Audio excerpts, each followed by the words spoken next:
Bonjour et bienvenue dans votre émission Amusez-vous bien, ou plutôt Amusez-vous bien à la maison sur Radio Campus Montpellier. En effet, confinement oblige, nous vous proposons pour la deuxième fois une émission hors série dans laquelle on va parler de jeux de société à travers des chroniques. Mais avant ça, qui dit épisode spécial dit générique spécifique.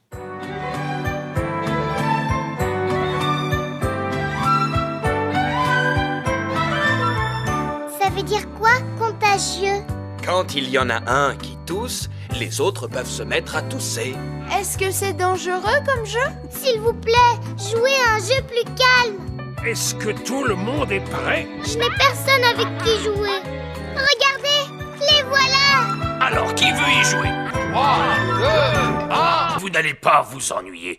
On est sur les ondes de Radio Campus Montpellier, sur la station 102.2, et il est temps de débuter votre émission bimensuelle qui parle de jeux de société. Comme tout objet culturel, le jeu de société a son histoire, sa technique et bien sûr ses avis.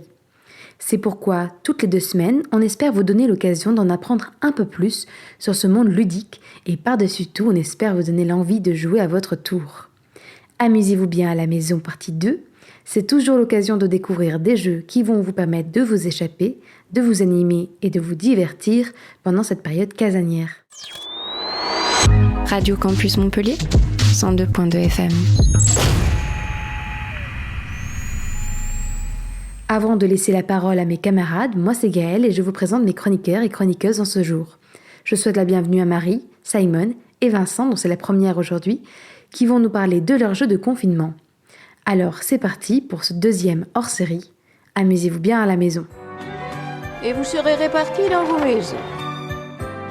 C'est pas grand luxe, mais c'est chez nous. Je trouve ça merveilleux. On commence avec toi Simon, enfin avec toi, avec une musique je crois.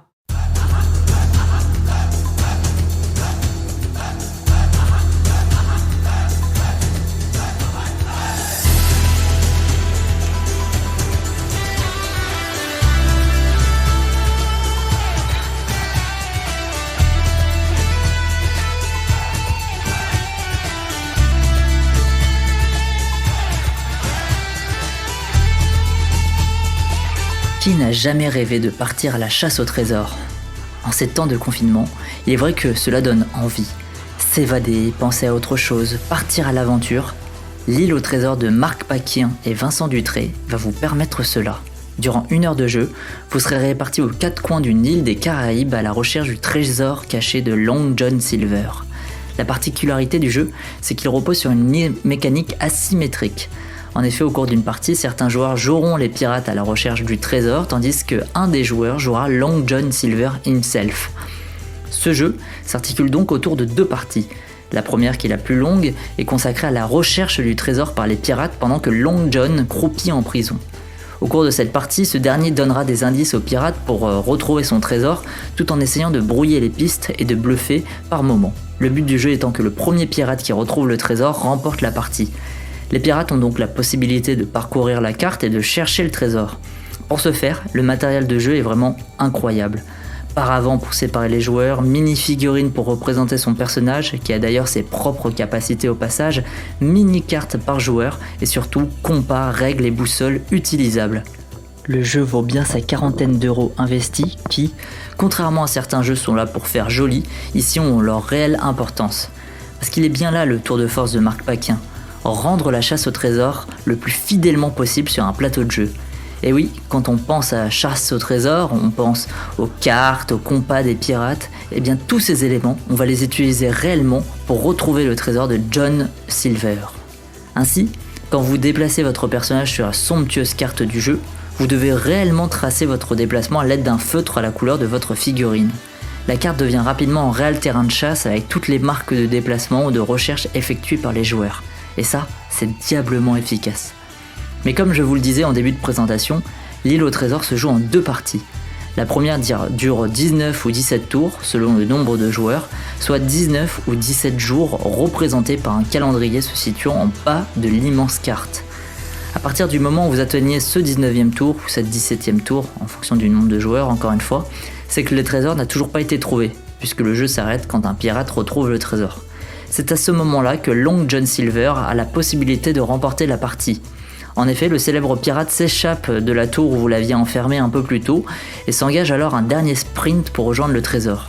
Se déplaçant de 6 miles en 6 miles sur l'île, Long John Silver doit rejoindre l'emplacement où se cache son trésor avant que les autres pirates ne le découvrent.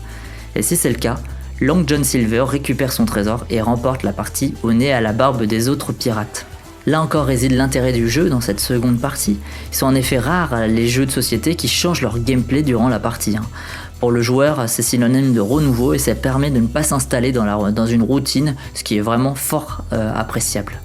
Pour le moment, j'ai joué 3 fois au jeu, 2 fois à 2 joueurs et 1 fois à 3. Il est vraiment recommandé de jouer à 4 et 5 joueurs pour ressentir l'expérience réelle du jeu, mais toujours est-il que même à 2 joueurs ou à 3, on s'amuse réellement bien. Pour tout vous dire, j'ai perdu 2 fois, les 2 fois à 2 joueurs, la première fois en tant que Long John Silver et la seconde en interprétant un pirate à la recherche du trésor. Et ouais, comme quoi Long John Silver peut gagner même à 2 joueurs. Et c'est le cas aussi à 3, puisque lors de ma 3e partie, j'étais à nouveau Long John Silver et j'ai gagné. Vraiment, j'ai rejoué une 3e fois pour pouvoir gagner et pour pouvoir dire que j'ai gagné dans cette chronique, sinon ça servait à rien. Non, mais parce qu'il est vrai, et vous le comprendrez très vite, il vaut mieux déjà avoir fait quelques parties pour interpréter Long John Silver.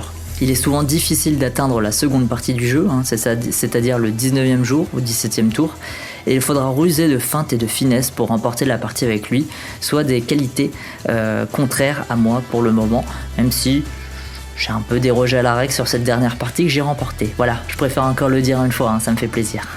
Alors, en quête de sensations fortes et d'évasion durant ce confinement, je ne peux que vous recommander cette chasse au trésor que vous trouverez en vous octroyant l'île au trésor.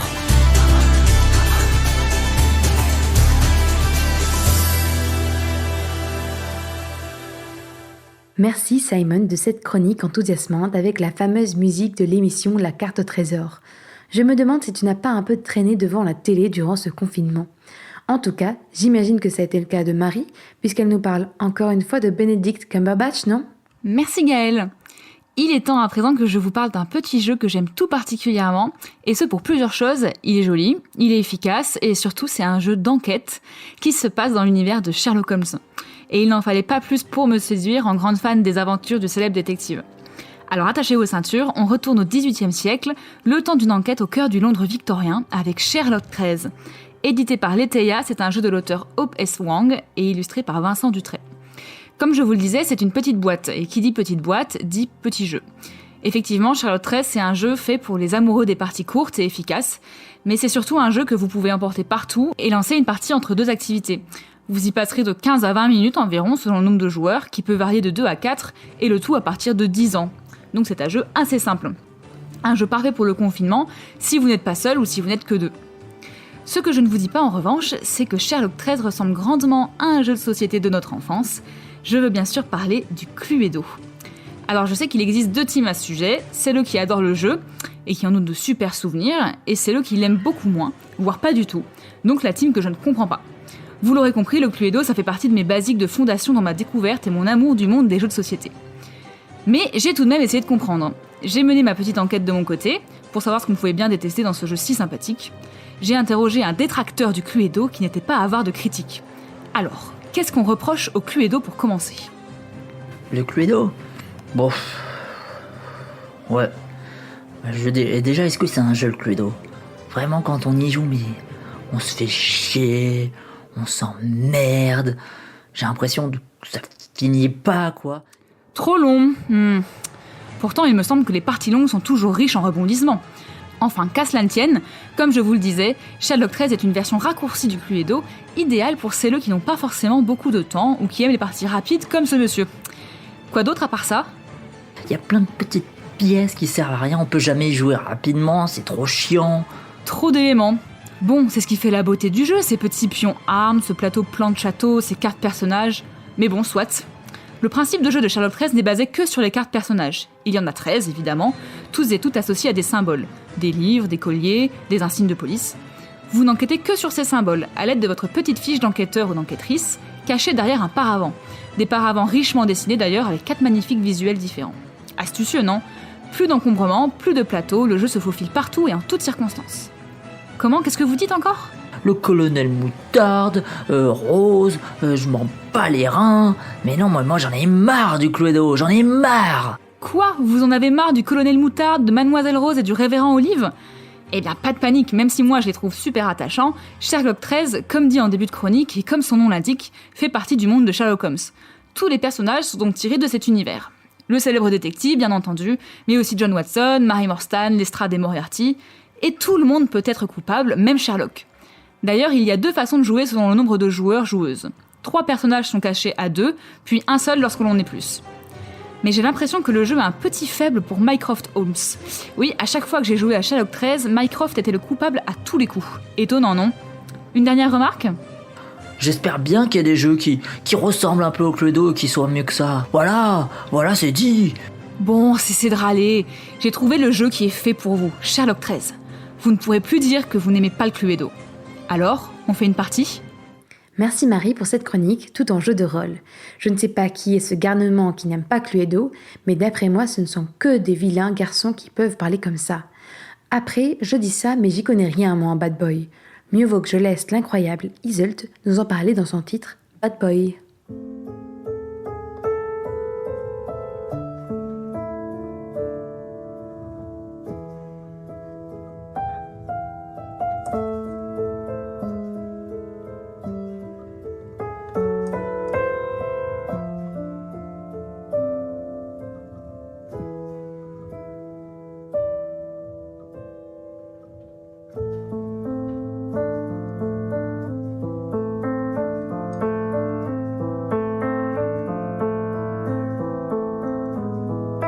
Quelqu'un frappe à ma porte, je sens mon pouls qui s'accélère, le temps s'arrête. J'ouvre la porte, c'était l'amour, oui c'était lui que j'attendais. Et lui le feu qui me consume, ce même homme qui m'allume, qui me enchaîne, qui me rend bête et qui m'éteint quand ça lui chante.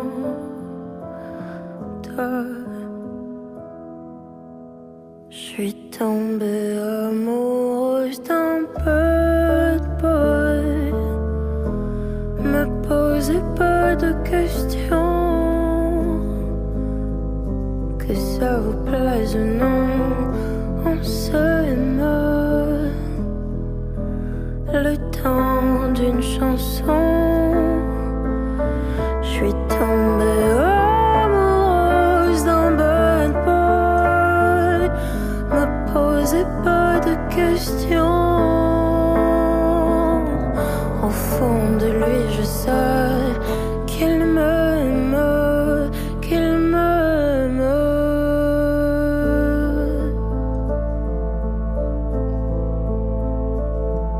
C'est l'heure où le soleil rentre dans son nid. Le ciel a changé de visage, des mains se chargent de colère.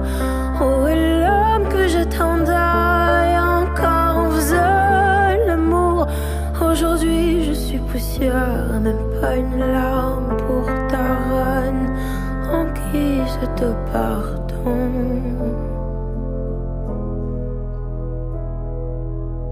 Je suis tombée amoureuse d'un bad boy. Me posez pas de questions.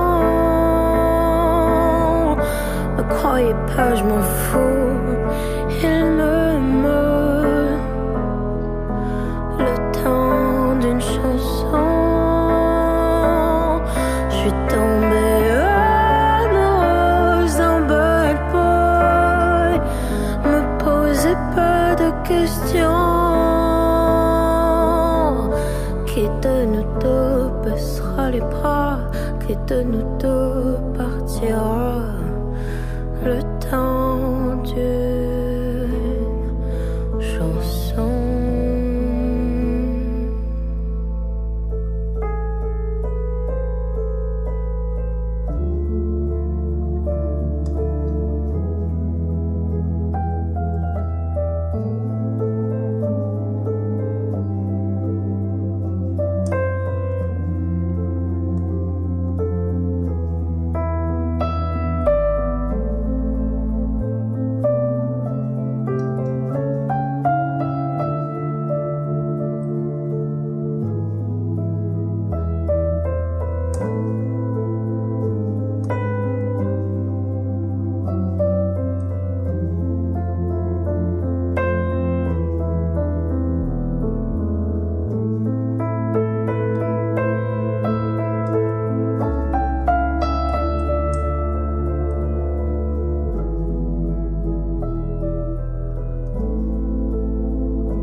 C'était Iseult avec son titre Bad Boy. Si vous avez aimé la musique, alors foncez voir le clip, car il est somptueux. On y retrouve l'artiste Ichon d'ailleurs.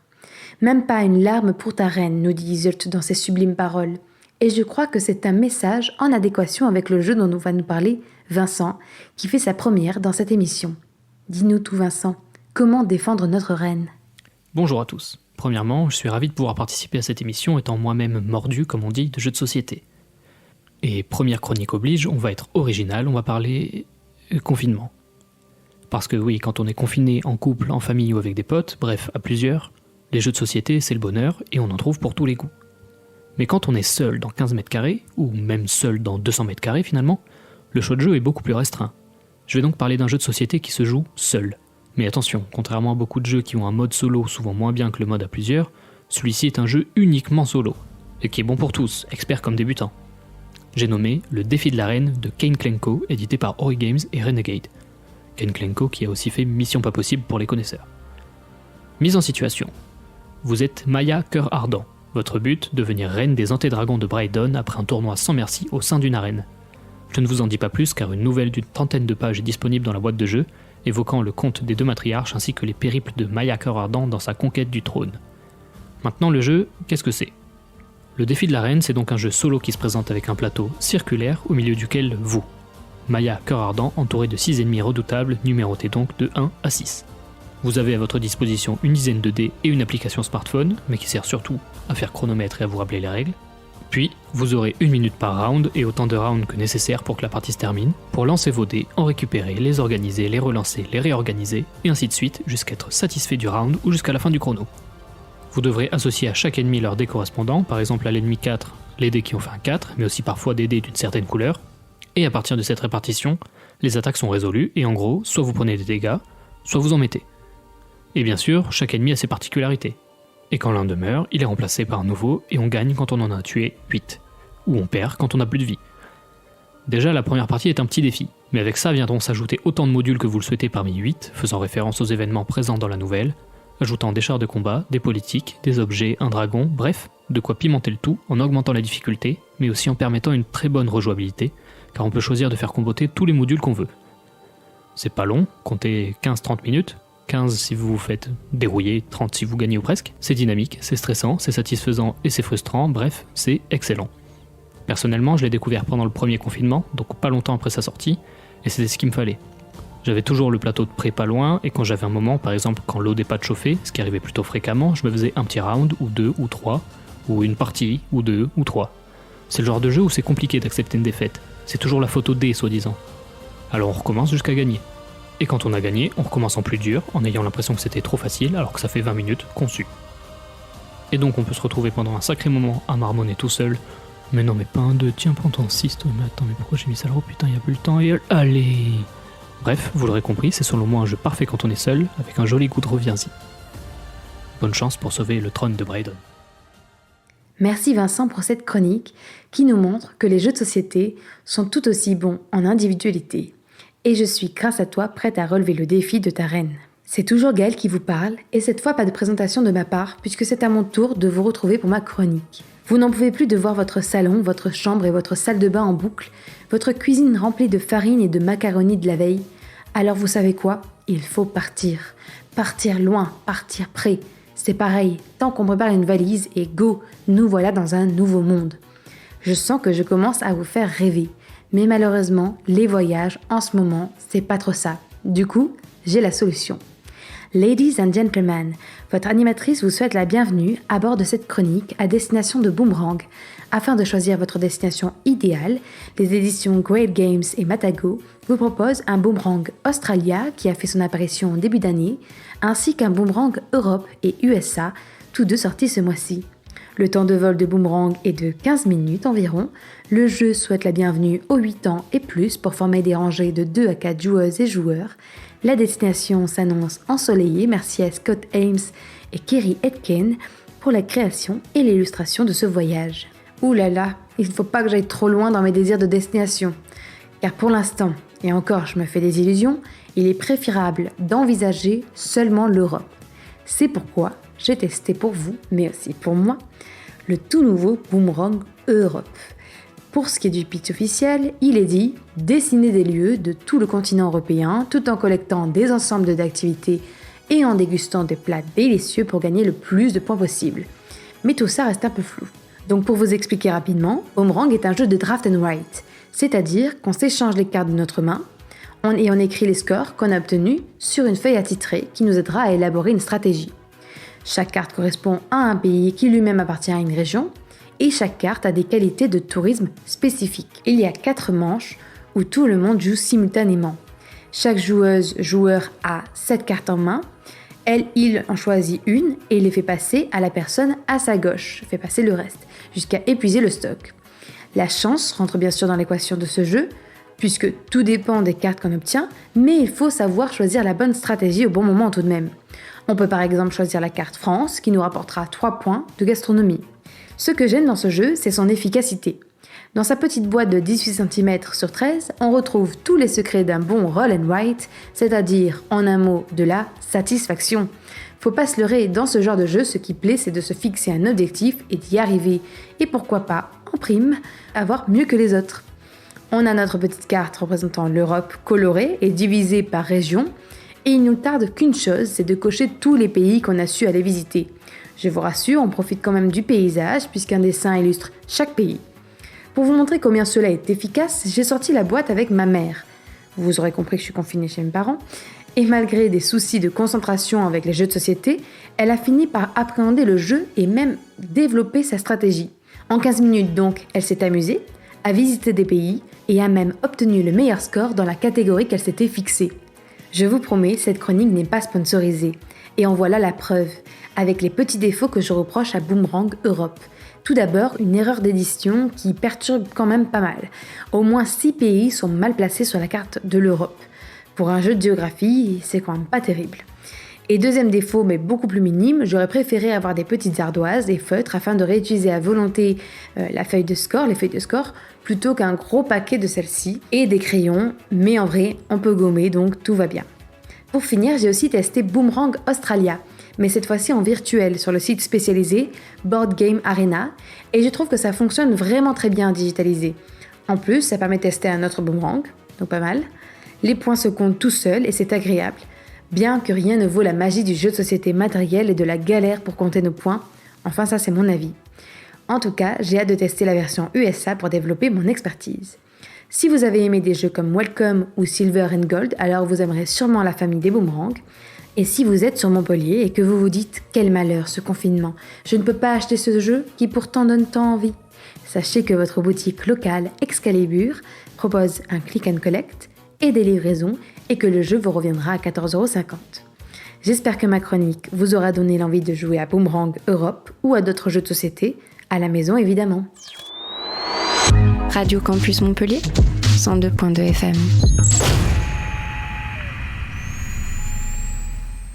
C'est déjà la fin de votre deuxième hors-série Amusez-vous bien à la maison. Merci de nous avoir écoutés. N'hésitez pas à partager cette émission et à nous donner votre avis sur les jeux de société dont nous avons parlé. N'hésitez pas non plus à nous donner votre avis sur le contenu de cet épisode spécial confinement et à nous dire quel jeu vous apporte du réconfort en cette période via nos pages Facebook ou Instagram. Si vous écoutez cette émission depuis une plateforme de podcast, je vous invite aussi à nous mettre 5 étoiles et à nous laisser un commentaire. Vous pouvez donc nous retrouver sur le site de Radio Campus Montpellier ainsi que sur les autres plateformes de podcast. Merci à Simon, Marie et Vincent pour vos précieux avis et merci à Excalibur pour leur soutien et leur super service. On vous donne rendez-vous dans 2 semaines pour une nouvelle aventure ludique et on se quitte avec Ichon et l'OVNI et leur son noir ou blanc avec un clip plutôt cool dans lequel on retrouve, devinez qui, notre fantastique Iseult. Noir ou blanc, faites attention à vous et aux autres. On vous quitte en espérant se reparler en direct du plateau au plus vite. D'ici là, amusez-vous bien à la maison.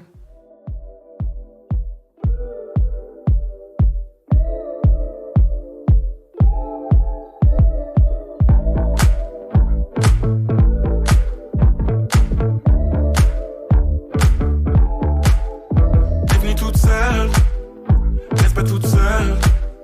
Je vis la nuit, tu vis le jour.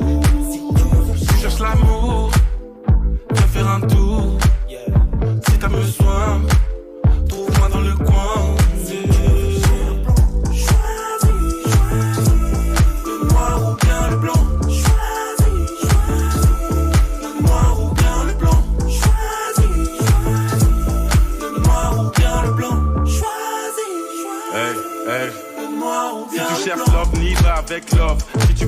t'ennuies, viens avec Yann. Si tu cherches un mec pur, va avec d'autres. Si tu veux un mec dur, je suis un mec brave. Tu veux en savoir sur la nuit, j'ai des anecdotes. On n'a pas la même vie, mais on fume la même clope. C'est tout ce que je t'offre, c'est tout ce que je propose. Tu cherches autre chose, y'a qui pro. Maintenant c'est toi qui choisis, le noir ou bien le blanc. Choisis, le noir ou bien le blanc. Choisis, le noir ou bien le blanc.